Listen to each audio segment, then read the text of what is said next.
나를 누구라 하느냐, 나를 누구라 하느냐. 저는 60년대 그러니까 중학교 다니면서 가끔 나갔어요. 크리스마스 또 여름 성경학교. 교회가 그때는 먹거리, 볼거리, 즐길거리가 있었어요. 세상보다 좀 앞선 것 같아요.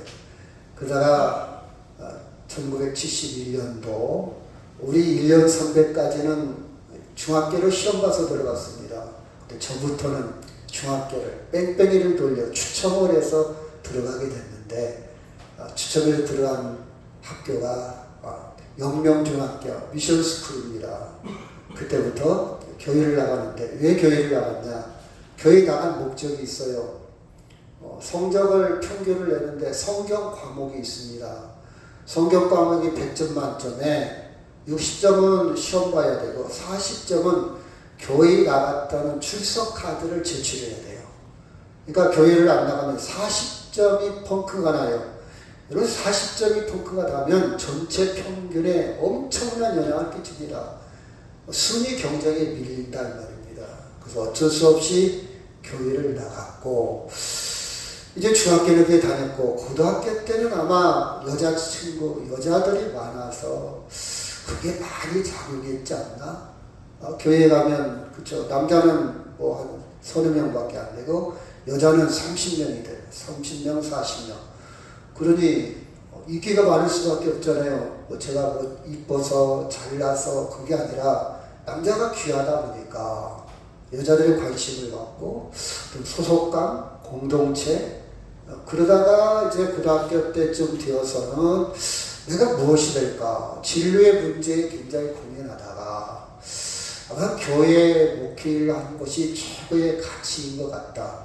어차피 남을 위해서 어차피 뭔가 헌신적이고 희생적이고 그런 거에 맞지 않을까 해서 아마 이렇게 이어질 것 같아요.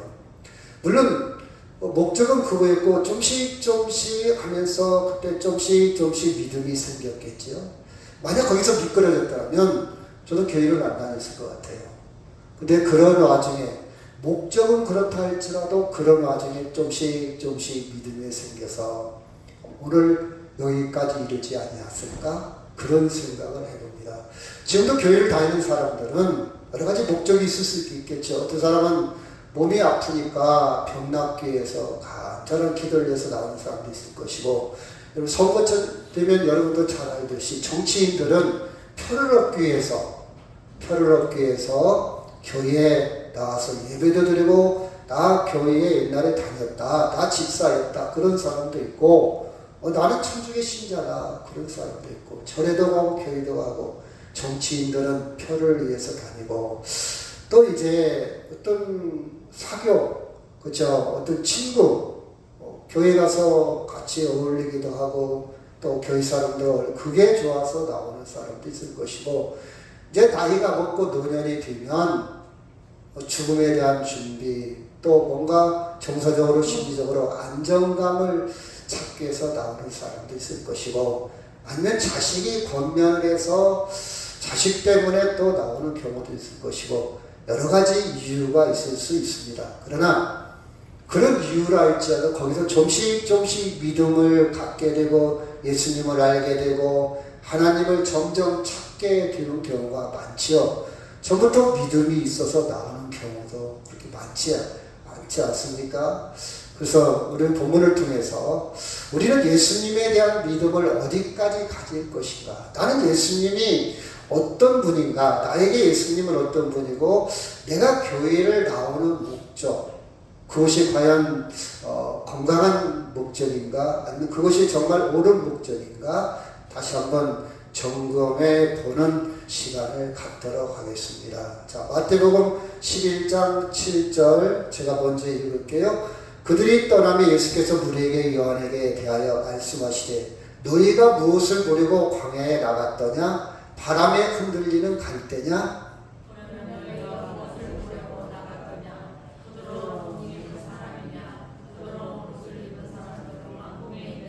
9절 같이 있습니다. 그러면 너희가 어찌하여 나갔더냐? 선지자를 보기 위함이더냐?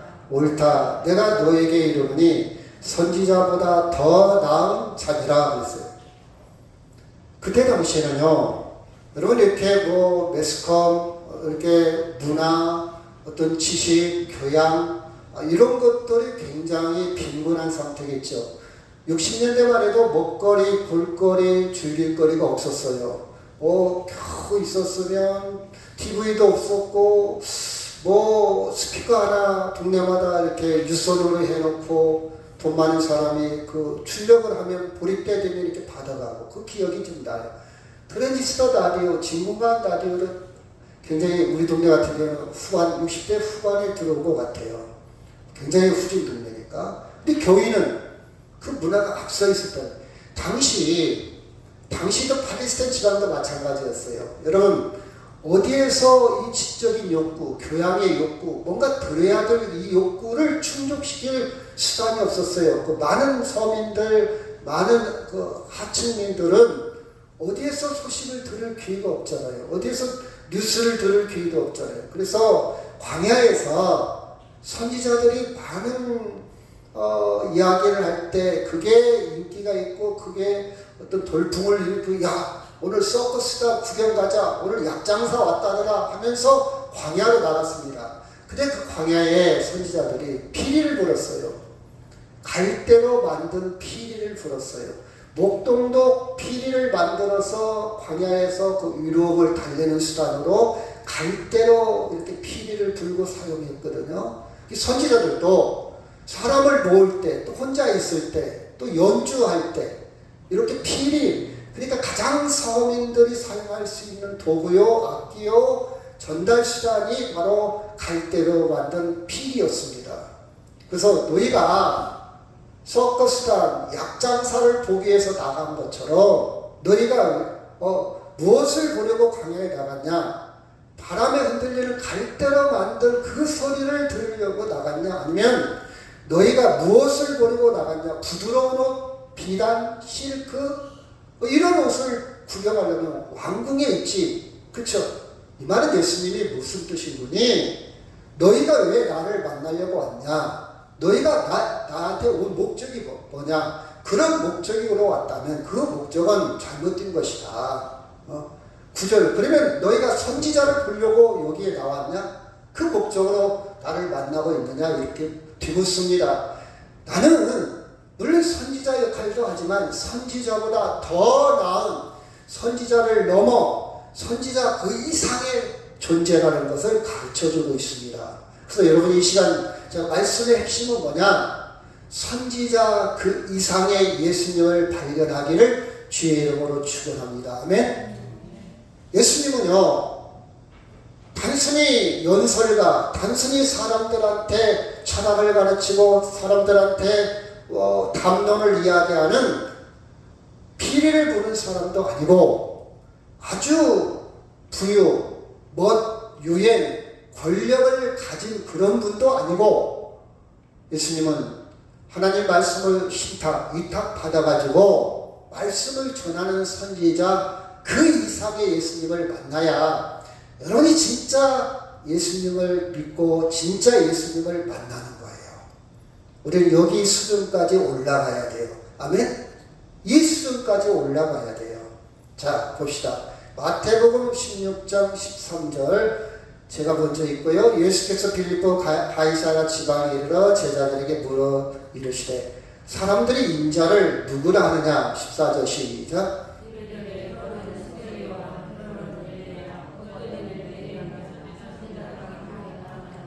그래서 예수님은 중간고사를 봤어요. 예수님은 지금까지 복음을 이렇게 전파하고 가르치고 다니면서 내가 가르친 것이 사람들이 어느 정도 이해를 하고 있나? 하나님의 나라에 대해서, 구원에 대해서 말씀을 가르쳤는데 어느 정도 지금 사람들이 이해를 하고 있나? 중간 평가를 한번 한 거예요. 그래서 제자들 중에서 한번 물어봤어요. 야, 사람들이 나를 뭐라고 이렇게 분위기 파악을 하는 겁니다. 그랬더니 어떤 사람은 세례 요한이라고 해요. 세례 요한이죠. 어떤 사람은 엘리야, 어떤 사람은 에레미야. 이런 세 사람의 공통점은 다 선지자들입니다. 선지자라는 말은 선지, 앞선 지식을 전하는 사람들, 지금 같으면 미래과학연구소, 미래학연구소, 앞으로 10년 후에는 이렇게 될 겁니다. 앞으로 5년 후에는 이렇게 될 겁니다. 앞으로 20년 후에는 이렇게 될 겁니다. 미래에 대해서 연구하는 사람들이 있거든요. 앞선 사람. 야, 너는 어떻게 그런 생각을 했어? 너는 어떻게 그런 생각을 해서 부자 됐어? 나는 그런 생각 못 했는데. 너는 어떻게 미래를 바라봤어? 선견지명이 있네. 이런 사람들이 있잖아요. 부자 되는 사람들. 그죠? 이게 선지자예요. 사람들보다 미리 장래일을 알아서 앞서서 지식을 가르치는 사람들이 선지자예요. 그래서 하나님으로부터 위탁을 받아서 하나님의 말씀을 받아서 그렇죠 가르치는 사람들 선지자입니다. 근데 세례 요한은 아주 조금 얘기 나왔지만 좀 어려운 말로 카리스마가 있습니다. 뭔가 말에 힘이 있어요. 능력이 있어요. 뭔가 신선한 충격적인 말을 합니다. 뭔가 달라. 여러분 우리가 정치권을 이렇게 보면 야, 좀 바꿔줘야 되겠다. 옛날 사람들은 조금 물러가고 좀 새로운 사람, 새로운 정책, 뭔가 우리 젊은이들의 마음을 그렇죠. 우리 젊은 사람들의 생각을 담아낼 수 있는 정치인이 좀 필요하다. 이런 많은 사람들이 그렇게 생각을 하잖아요. 그렇죠? 그렇죠? 이 세례 요한은요 원래 제사장의 아들입니다. 제사장의 아들이고 그런 권력도 있고 나름 안정적인 직업이라고 할까요? 제사장 아들로서 이미 기득권자입니다. 아주 든든하게 자기 모든 것을 행사할 수 있는 그런 사람입니다. 근데 그걸 다 내려놓고 마치 고타마 시타르타 그 석가모니가 왕자거든요. 왕자의 직위를 내려놓고 산속에 가서 보리꽃 나무 아래서 수행을 합니다. 사람들한테 신선하잖아요. 세례 요한이 그런 존재예요. 다 내려놓고 광야로 갔습니다. 그 자체가 신선한 거예요. 자기 기득권을 다 내려놓고 광야로 간 거예요. 흙수저로 가요. 금수저로 태어났는데 흙수저로 간 거예요. 출발이 똑같은 거예요. 어떤 사람은 처음부터 장관 아들로 태어났어요. 완전히 어렸을 때부터 과일부터 시작해서 얘는 땅을 밟아본 적이 없어. 얘는 초등학교 때부터 비서가 운전사가 출퇴근 통학을 시켰어요. 얘는 시험을 망쳐본 적이 없어요. 90점 맞아본 적이 항상 100점 100점.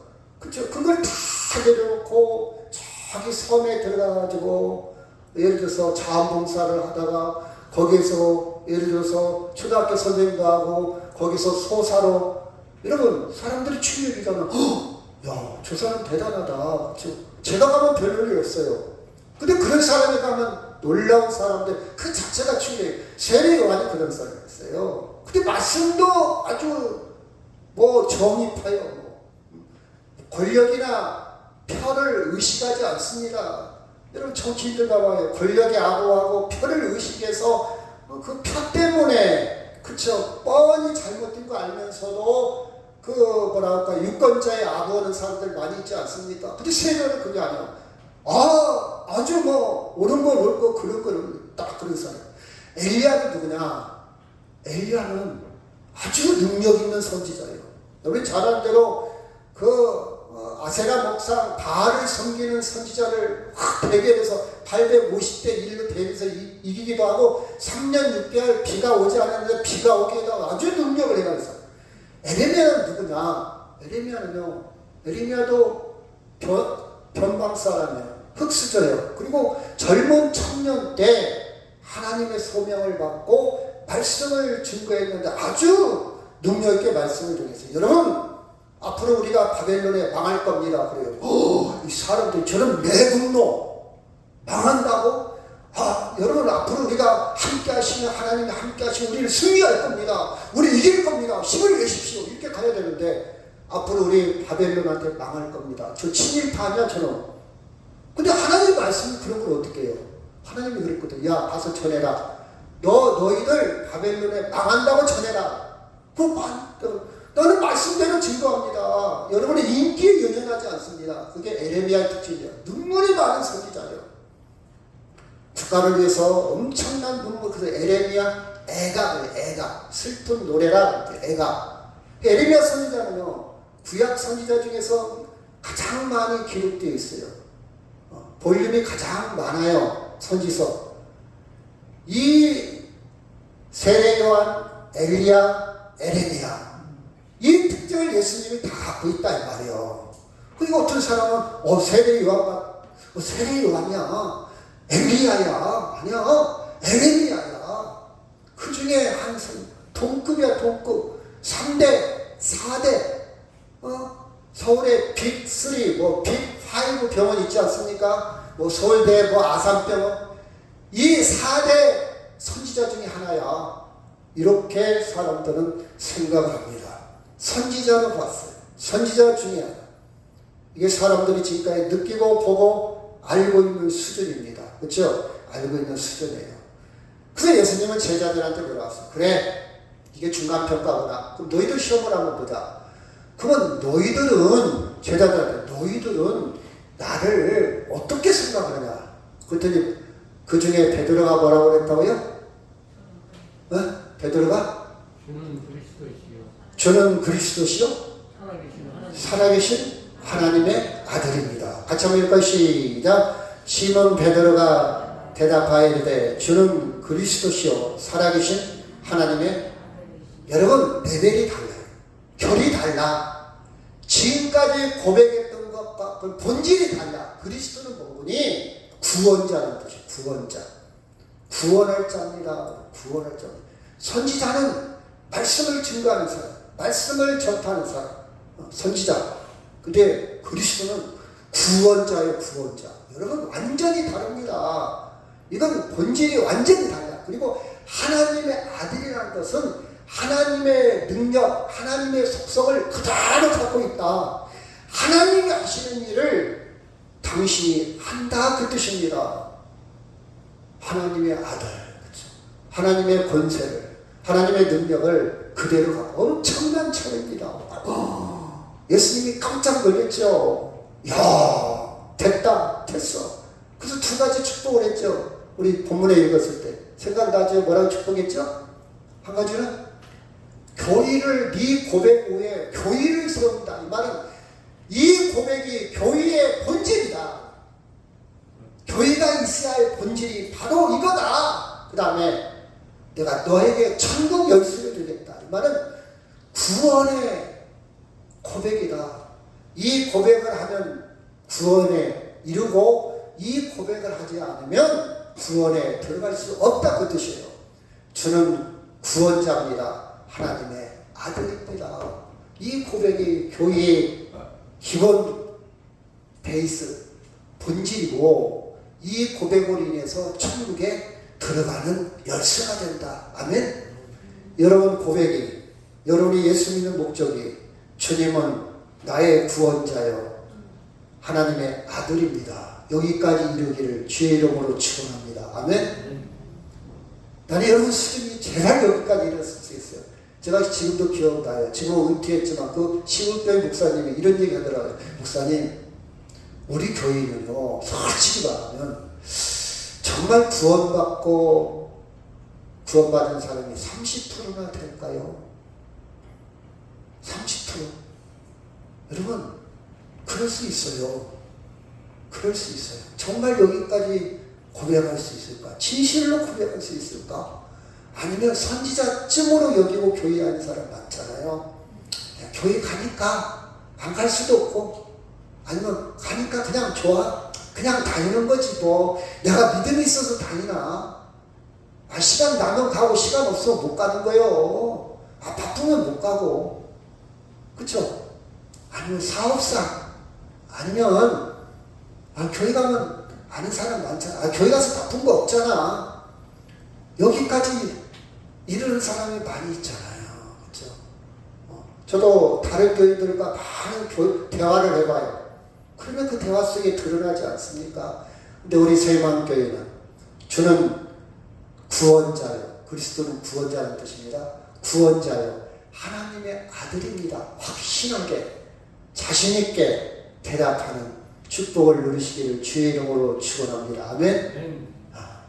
자, 그래서 우리는 선지자를 넘어 예수님이 선지자와 왜 다른가?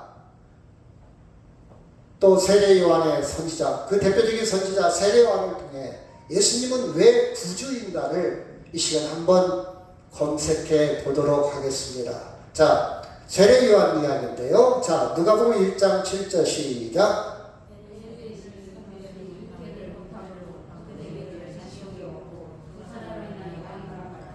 8절 시작.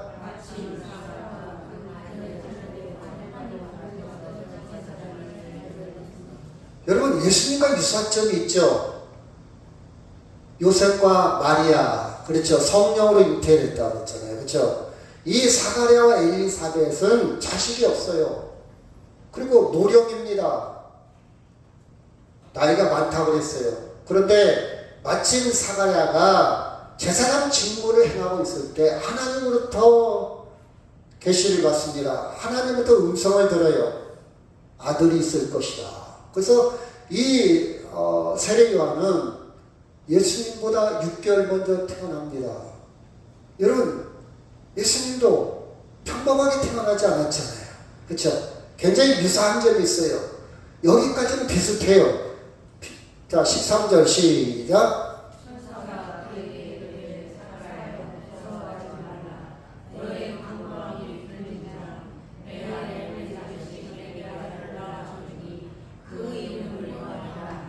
여러분, 이걸 좀 네 글자로 만나면 스테고지, 아기를 잉태할 것을 천사를 통해서 이렇게 듣습니다. 예수님도 똑같은 내용에, 그렇죠. 마리아도 똑같은 내용에 예수님과 유사성이 있습니다.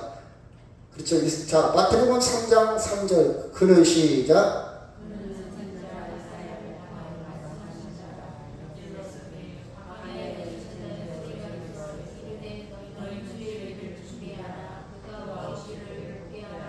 사절.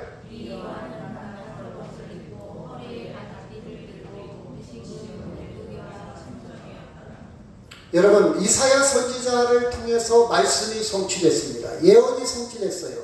예수님의 말씀, 이사야를 말씀을 통해서, 선지자의 말씀을 통해서 성취된 것처럼 세례 요한도 똑같이 이렇게 성취되었다는 사실입니다. 그런데 선지자 세례 요한은 주의 길을 예비하는 자, 주의 길을 준비하는 자, 그렇죠? 가이드 역할을 하는 거예요. 이게 다른 점이에요. 예수님이 본 세례 요한은 예비자, 준비자, 본 주인공이 나타나도 앞에 피리 부는 자, 앞에 저리 비켜라, 그렇죠. 앞에 길을 인도하는 자, 안내자, 가이드 역할을 했다 이 말이에요. 근데 세례 요한도 낙타 털옷을 입고 가죽띠를 띠고 메뚜기와 석청을 먹을 정도로 아주 청빈하고, 그렇죠. 뭔가 이 세상을 뛰어넘어 복음에 전념합니다. 석청이라는 것은 벌꿀을 말합니다. 벌꿀, 돌 사이에 벌집을 지어놓고 했던 꿀, 그 석청으로 단백질을 보충하고 에너지를 보충했어요. 이런 모습은 거의 비슷한 점이 많이 있습니다. 자, 3장 1절 시작.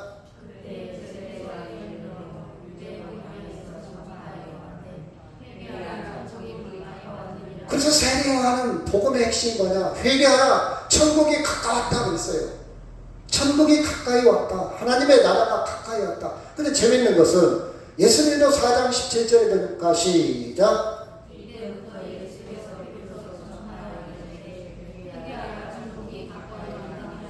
세례 요한과 예수님의 복음의 본질, 외치는 소리, 그렇죠? 동일한 점이 너무 많습니다. 유사합니다. 아니, 거의 같습니다. 근데 무슨 차이가 있을까? 그렇죠? 자, 3장 7절 시작.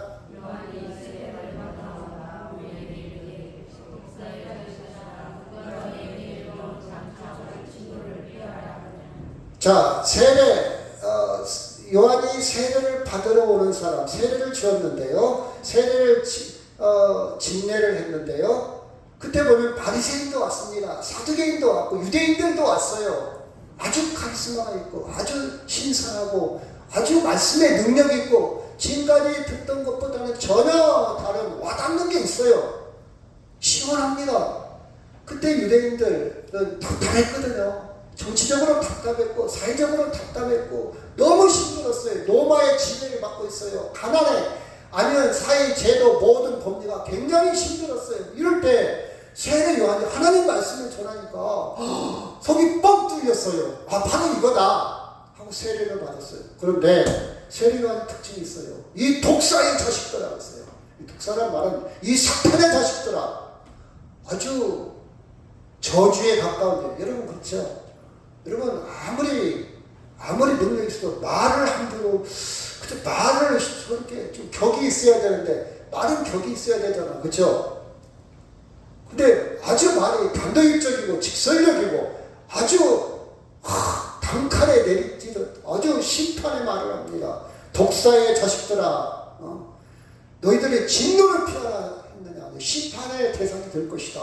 너희들 심판 대상이 심판받을 것이다. 8절 시작. 그러므로 회개에 합당한 열매를 맺고 속으로 아브라함이 우리 조상이라 말하지 말라. 내가 너에게 이르노니 하나님이 능히 이 돌들로 아브라함의 자손이 되게 하시니라. 9절 시작.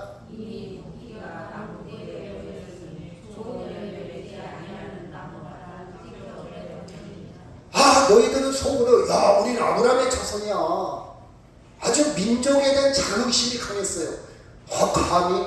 여러분, 제가 엊그제 그 폼페이라는 로마의 도시가 멸망한 최후의 심판이라는 영화를, 옛날 영화인데 한번 본 적이 있어요.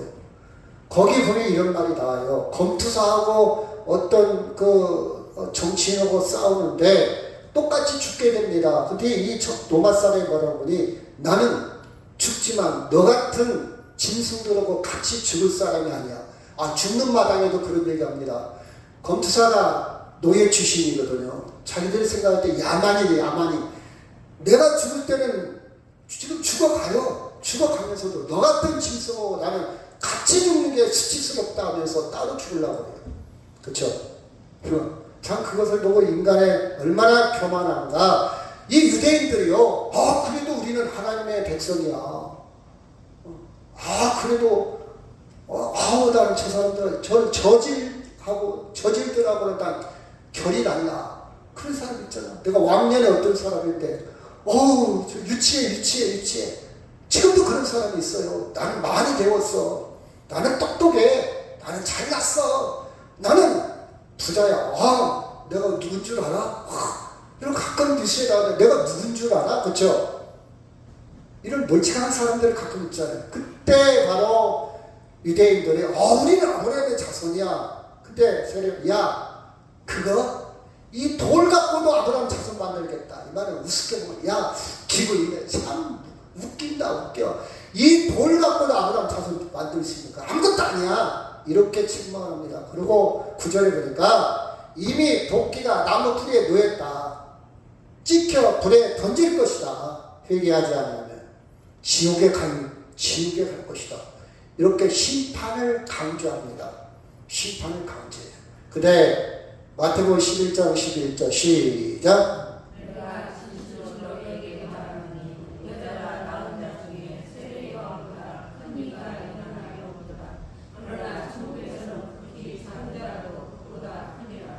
세례 요한에 대해서 예수님도 인정합니다. 세례 요한의 그 카리스마, 세례 요한의 그 정의, 세례 요한이 회개하라 막 인정해요. 그러나 예수님은 그 다음 단계가 있어요. 세례 요한은 심판을 얘기하지만 예수님은 구원을 얘기해요. 여기서 작은 자라는 것은 사회적으로 약자, 장애가 있다든지, 그때 당시에는 고아나 과부, 고아의 과부의 특징은 그때 당시에는 경제력이 없어요. 울타리가 없어. 지금이야 고아 과부가 잘 살지만 옛날에는 경제력이 없어. 돈 벌어가지고 하루하루 먹고 살 능력이 없는 사람을 고아와 과부라고 표현을 했어요. 사회적인 약자, 이게 작은 자예요. 작은 자. 지극히 작은 자라도 세례 요한보다 크다. 여러분, 세례 요한 인정하면서도 세례 요한 대단하다. 그러나 지극히 아주 약자 중에 약자도 세례 요한보다 그 이상의 가치가 있다. 여기에 차이가 있습니다. 예수님은 선지자가 보는 그 수준을 뛰어넘는 거예요. 그 수준이 뭘까? 예수님의 수준은 뭘까? 거기를 우리가 또 발견해야 됩니다. 자, 볼까요? 자, 마태복음 16장 14절 시작.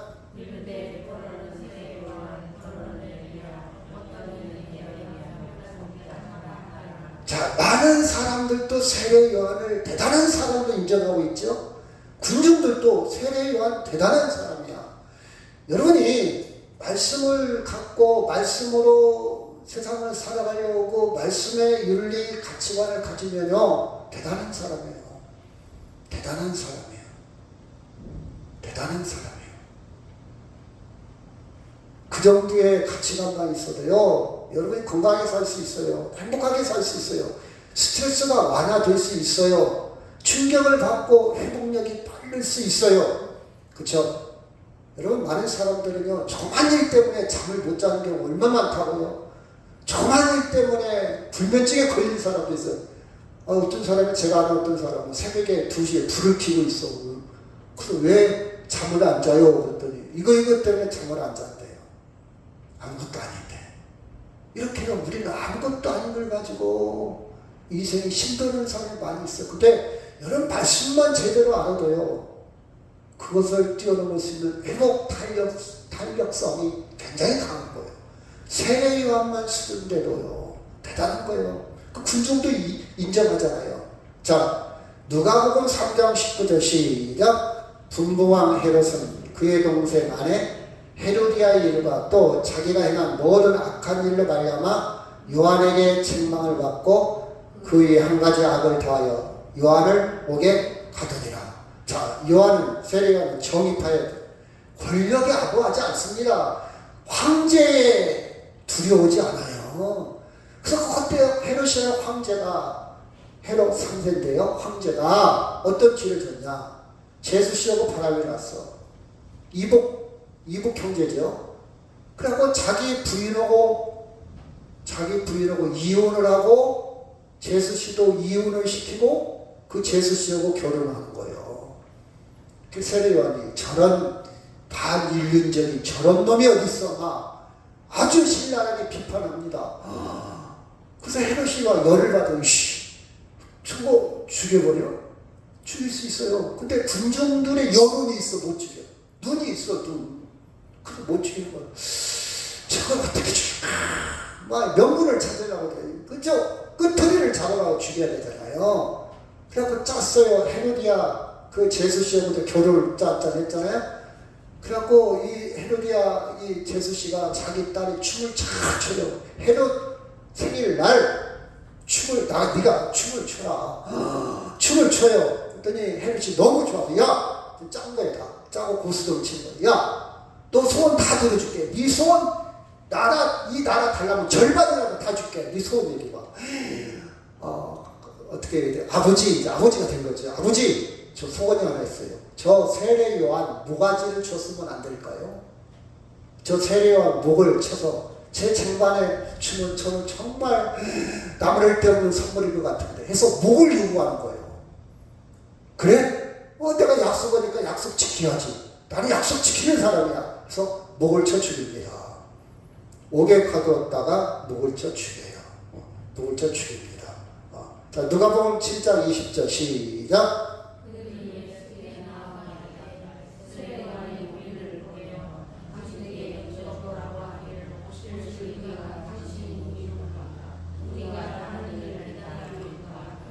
이렇게 말씀에 확신이 있고 말씀을 선포했고 그는 정의에 설령 죽을 지경에 옥에 갇혔다 할지라도 그는 선지자지 그 이상도 이하도 아닙니다. 세례 요한도 메시아 구원자 그리스도가 필요했다는 사실입니다. 그래서 자기의 제자들을 옥에 갇혔지만 제자들을 보내서 심부름을 보내서 예수님한테도 물어보고 와라. 당신이 바로 메시아입니까? 당신이 그리스도입니까? 이렇게 물어보고 와라. 심부름을 보냈어요. 다시 말해서 우리는 세례 요한이 아무리 훌륭하다 할지라도 세례 요한 수준에 머물러 있으면 안 돼요. 그 이상의 예수님을 바로 발견해야 된다는 사실입니다. 아멘. 그래서 여러분은 선지자 수준을 뛰어넘어 말씀의 수준을 뛰어넘어 예수 그리스도를 바로 직시할 수 있는 능력이 필요하다 이 말입니다. 자, 예수는 선지자에 그쳤을까? 아니면 구원자일까? 유사성이 많은데 선지자 같은데 과연 구원자일까? 이렇게 우리는 의문을 가질 수도 있어요. 예수님이 세상에 왔지만 이 세상은 달라진 게 없다. 이 세상은 왜 구원을 받을까? 이렇게 의문을 가질 수도 있어요. 그러니 예수님은 선지자일 뿐이다. 여러분, 유대인들은요, 지금도 예수님을 그리스도로 안 믿어요. 선지자로 믿습니다. 그리고 회교도 있잖아요. 회교도 저거 중동 지역에 이슬람 일반 들은 이슬람도 여러 종파가 있지만 이슬람들도 예수님을 어떻게 믿냐? 이슬람들은요 코란이라는 경전이 있어요. 그 코란에는 구약 성경을 믿어요. 구약 성경에 이스마엘이 자기들의 자손이에요. 이삭과 이스마엘. 그리고 예수님을 어떻게 믿냐? 선지자로 믿습니다. 예수님을 선지자 중에 하나로 그들은 지금도 믿어요. 아, 예수 배척하는 게 아니에요. 선지자 중에 하나다 이렇게 믿어요. 그렇죠? 왜? 예수는 이 세상에 구원하지 못했다. 이렇게 생각을 합니다. 자, 여러분 또 우리는 이렇게 생각할 수가 있죠. 예수님이 구주로 왔다면 확실한 것, 분명한 것이 좀 보여줘야 될 거 아니냐. 근데 분명한 것, 확실한 것이 없는데 어떻게 그리스도를 믿을 수 있을까? 메시아로 믿을 수 있을까? 구주를 믿을 수 있을까? 이렇게 의문을 가질 수 있습니다. 그렇죠? 여러분, 정말 여러분은 예수님을 구원자로 인정합니까? 아멘? 아니면 선지자적으로 생각합니까? 예수님을 구원자로 인정. 뭐가 다를까? 자, 계시록 3장 15절 시작. 내가 내 행위를 아노니 네가 차지도 아니하고 뜨겁지도 아니하도다. 네가 차든지 뜨겁든지 하기를 원하노라. 네가 이같이 미지근하여 뜨겁지도 아니하고 차지도 아니하니 내 입에서 너를 토하여 버리리라. 라오디게아 교회입니다. 터키 지방인데요. 온천수가 있어요. 이 온천수가 이렇게 흘러 온천이 뜨거운 물이 내려와요. 근데 이쪽에 다른 지류에서 다른 조그만 천에서 찬물이 옵니다. 그래갖고 합치면 이건 온천수도 아니고 일반 물도 아니고 온천의 효과도 없고 일반 물의 효능도 없고 별것도 없어요. 우리말로 그런 말 있잖아요. 물에 술탄 듯 술에 물탄 듯. 술맛도 아니고 물맛도 아니고 이게 뭔 맛이 대체? 술이면 술, 물이면 물의 특징이 있어야 할 거 아니야. 바로 이 라오디게아 교회. 이들은 부자였어요. 온천이 나옵니다. 온천이다. 그리고 아주 아주 귀금속이 광물이 많아요. 아주 부자예요. 그렇기 때문에 교인은 라오디게아 교인들이 다니기는 다녀도 그렇게 간절히 안 다녀요. 그렇게 하나님한테 기도하지 않습니다. 열심히 안 다녀요. 누릴 건 다 누려요. 하나님은 가까이 느껴지지 않아요. 그래, 하나님 있으면 좋고 없는 것보다는 낫지 뭐. 신앙 하나쯤 가져도 괜찮아.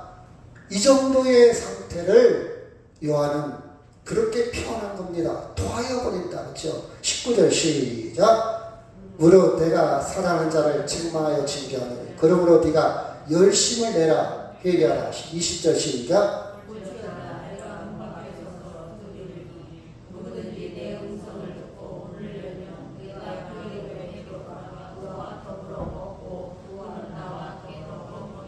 여기 보니까 더불어 먹고 그는 나와 더불어 먹으리라 이렇게 표현했어요. 이 표현은 뭐냐? 생명이라는 뜻이요. 예수는 생명이다. 예수는 구원이다 그 뜻이에요. 먹는다 이 말은 안 먹으면 죽잖아요. 내가 너보다 더불어 먹고 너희는 나와 먹는다 이 말은 나 안 믿으면 죽어. 구원 못 받아. 그 뜻입니다. 긴밀한 특별한 관계, 아주 긴밀한 관계, 같이 먹는 것은요, 밥을 같이 먹는, 아무나 같이 밥 먹지 않잖아요. 친구도 아무나 같이 밥 먹지 않잖아요. 특별한 일이 있어야, 특별한 관계, 그쵸? 한 번쯤 어쩌다 먹겠지만, 더불어라는 말은 함께라는 뜻이 아까 마음을 같이 해서 특별한 관계를 강조했고, 생명의 관계를 강조한 것이 먹는다, 이렇게 표현합니다. 그쵸? 정말 예수님을 여러분은 특별한 관계, 생명의 관계로 그리스도로 구주로 인정하십니까? 아멘? 아멘. 그쵸? 자, 예수께서 시작.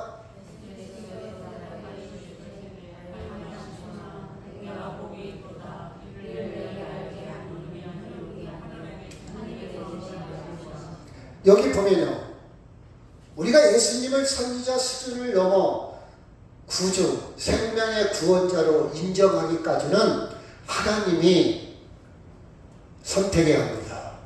하나님이 하시는 일입니다. 성령의 특별한 은총입니다. 아멘? 제가 고등학교 때 저하고 군산노예 연합회 임원을 했어요. 제가 서기를 했고요. 그 친구는 회장을 하고 하여튼 임원을 해서 군산시하고 익산시 학생회를 총괄해서 행사를 했습니다. 저기 장성에 남경성 기도원에 가서 연합집회도 하고 헌신예배도 하고 막 고등학교 때 열심히 활동을 하고 다녔어요. 그런데 그 회장했던 녀석, 부회장했던 녀석 지금 교회를 다닌다 안 다닌다? 안 다녀요. 분위기상 안 다니는 거 맞죠? 그렇게 열심히 했어요. 자, 제가 중고등학교 다닐 때 우리 학생회가 한 40명 됐습니다. 40명 중에 지금 교회 다니는 친구가 10명? 그렇죠? 안 다녀요. 제가 아는 사람은 권사했다가 안 다니는 사람도 있고요. 제가 뭐 집사까지 봉사했다가 안 다니는 사람 많아요. 나 청년 때 나도 학생 청년회장에서 전도하다 보면 그런 사람 많아요. 여러분, 첫째는요, 하나님이 오늘 여기까지 예배하고 예수 믿게 하고 믿음 갖게 한 것은 하나님의 은총입니다. 아멘? 아멘? 그 은혜에 감사해요. 그래서 바울도 똑같은 고백했어요. 나의 나된 것은 하나님의 은혜로다. 그렇죠? 하나님이 하시는 일이에요. 저는 이 은혜에 감사해서 겸손해질 수밖에 없고 이 생각이 많이 나요. 내가 어떻게 목사를 해? 내 인격? 내 실력? 내 성격? 아니에요. 차질 없어요. 솔직히 말해서 하나님의 은혜예요. 하나님의 은혜예요. 하나님이 하시는 하나님은 약한 자를 강하게. 여러분, 베드로가 그런 얘기했어요. 야, 우리 봐라, 우리 어부들이다, 무식한 놈들이다, 뱃사람들, 뱃놈들이다. 그런데 이런 약한 자를 강하게 쓰고, 그쵸? 세상에 지식 있는 자, 지혜로운 자를, 그쵸?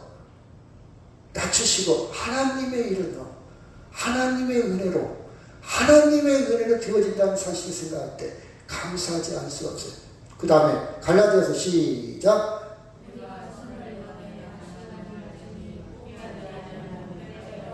두 번째, 예수님이 선지자를 넘어 그리스도 구원자로 와 닿기까지는 때가 있어요. 때가 되면 지금 아무리 들어도 와닿지 않을 수 있어요. 안 믿어질 수 있어요. 때가 되면 믿어져요. 자, 예수님이 십자가에 죽을 때 오른편 강도는 죽을 때가 된 거예요. 죽을 때사 믿음이 생겨서 예수님을 영접했어요. 아멘? 그러니 미리 예단하거나 석단하지 마세요. 저놈의 새끼 교회 안 다녀? 너 지옥 갈래? 이렇게 판단하지 마세요. 때가 되면 와 닿을 때가 있어요. 자, 봅시다.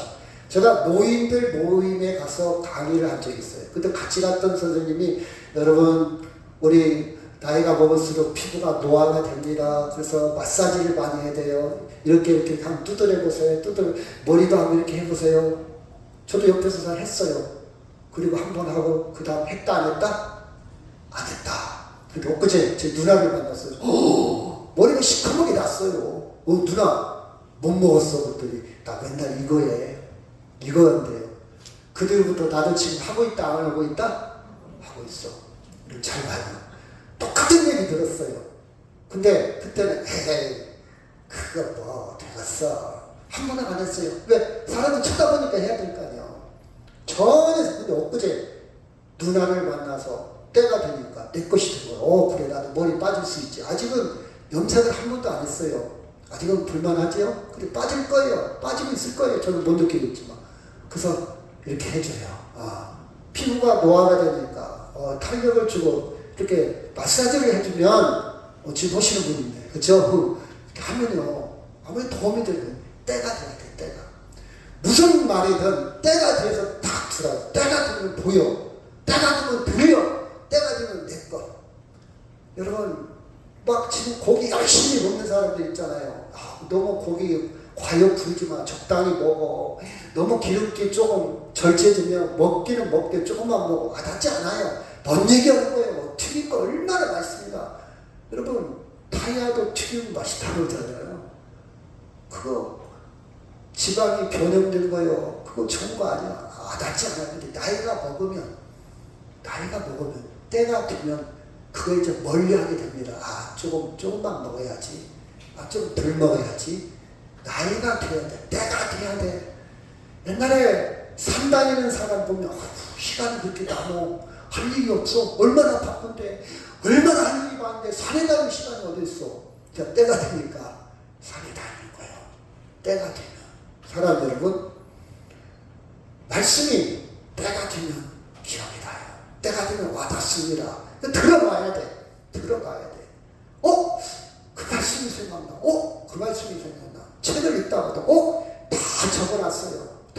저는 한 줄을 다 적어놓았어요. 책을 읽다가 그냥 지나가. 나중에 보면 이런 게 있구나. 시립도서관에 큰 표가 하나 있습니다. 도서관을 잘 좋아하는데 오늘은 어제의 결과이고 내일의 원인이 된다. 이거 아무리 얘기해도 학생들한테 아무리 얘기해도 와닿지 않아요. 그게 뭔 말이에요? 그럴 수 있네. 그래서 저는 와닿아요. 나의 모습은 어제의 결과요. 과거의 결과요. 내가 그렇게 살아왔기 때문에 이 모양 이 꼴이고 지금 네가 어떻게 사냐에 따라서 미래가 달라질 거예요. 미래의 원인이 되는 거예요. 저는 그 글귀가 그냥 지나치지 않고요. 꽉 닿아요.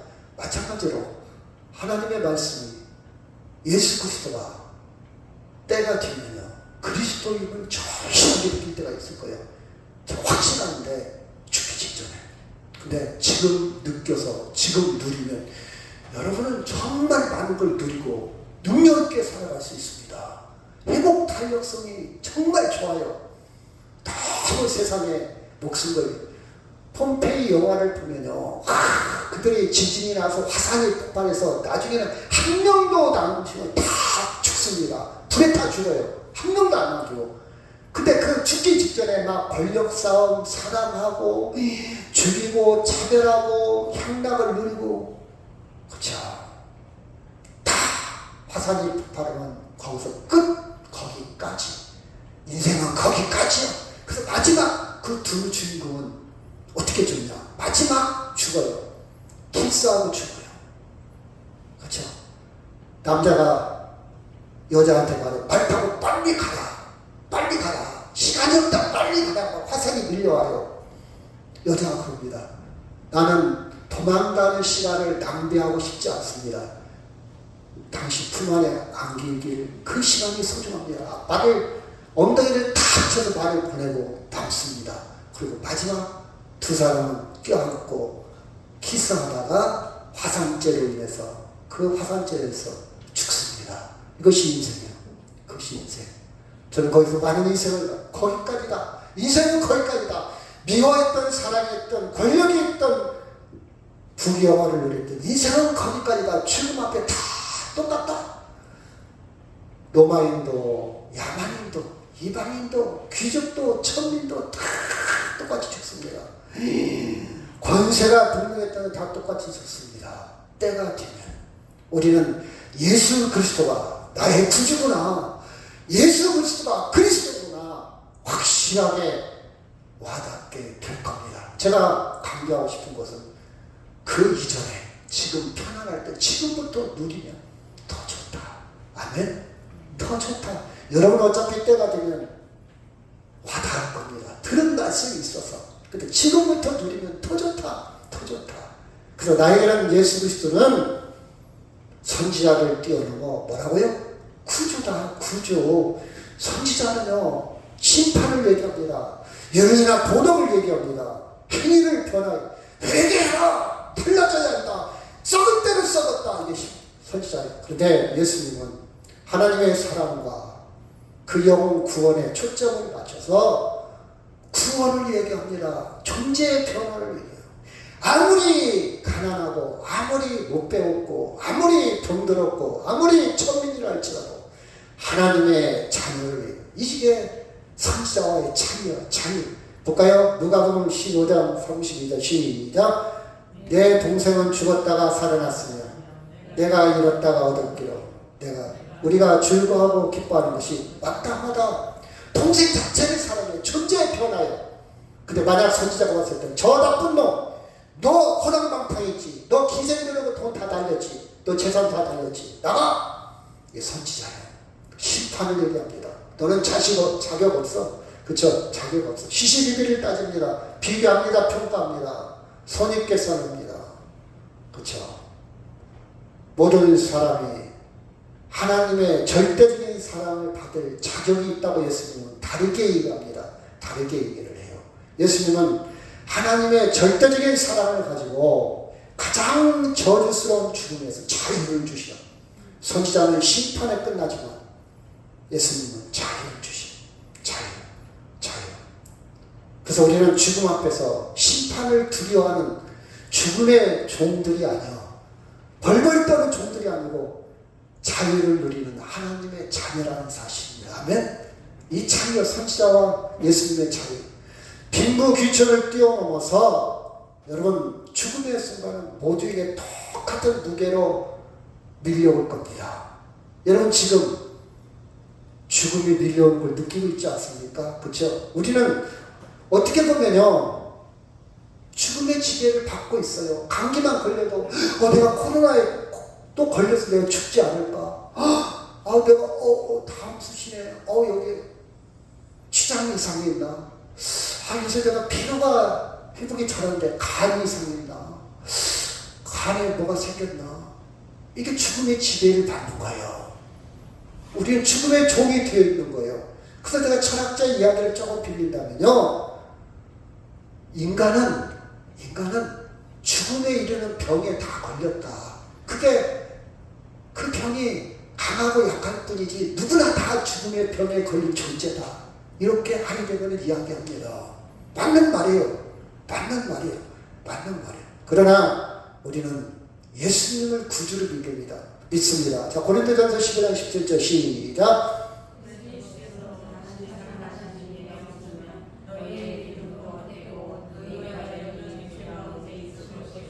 또한 그리스도 안에서 잠자는 자도 망하였으려니 만일 그리스도 안에서 우리가 다른 것이 사망이 세상의 상품이며 모든 사람 가운데 우리가 더욱 사망을 20절. 그러나 이제 그리스도께서 죽은 자 가운데서 다시 살아나사 잠자는 자들의 천년을 되셨도다. 아멘. 성경은 죽음을 잠잔다 표현을 했어요. 잠은 죽은 것처럼 보이지만 다시 일어나요, 안 일어나요? 일어납니다. 이게 부활입니다. 다른 말은 부활이에요. 그쵸? 우리는 단순히 존경받는 사람으로 그냥 신앙, 종교는 하나쯤 가져도 돼. 나이가 먹을수록 종교가 하나 있어야 돼. 교회 가면 좋아. 그러면 예수님을 선지자쯤으로 생각해도 충분합니다. 나 종교 하나 가졌어. 그쵸? 그런데 죽음을 극복한 죽음의 종에서 자유를 살기를 원한다면 예수 그리스도를 경험해야 됩니다. 경험해야 돼요. 예수님은 죄와 죽음에서 구원하신 그리스도이기 때문에 예수님을 경험해야 돼요. 그 경험은 사람마다 다 달라요. 와닿는 게 시기가